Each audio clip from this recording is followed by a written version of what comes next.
Hi everyone, welcome back to Jenny's Tax Tips. I want to share with you today the answer to another question that I get asked a lot, which is, when do I need to incorporate my business? So a lot of accountants will give you more the financial side of things as to when it makes sense for tax savings to incorporate, which that's good in itself. However, I like to look at my client's business more as a whole, not just the dollar value side of things.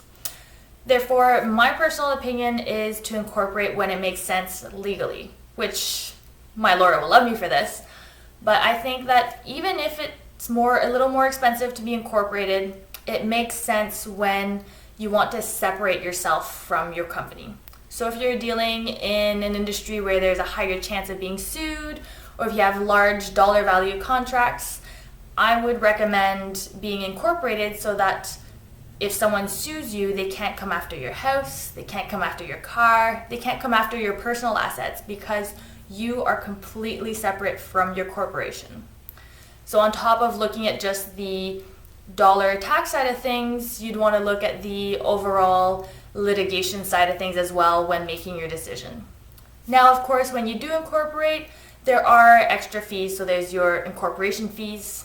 Your income taxes are more expensive because the tax return is a different type of return. You now have to do your corporate taxes on top of your personal taxes, and it gets a little more complicated. Therefore, the costs from the accountant are more expensive.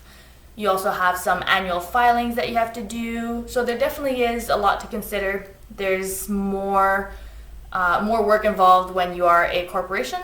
However, if you don't incorporate and you get sued for everything you got, then you may end up with no business at all. So really, is it worth the extra cost to incorporate? That's up to you. I would highly recommend having an accountant look at your books, look at your financials, and give you personalized advice as to how much more would cost you and does it make sense both financially and for your business as a whole. I wish you success in your business venture, and I hope that this helped you in your journey, and I hope to see you next time.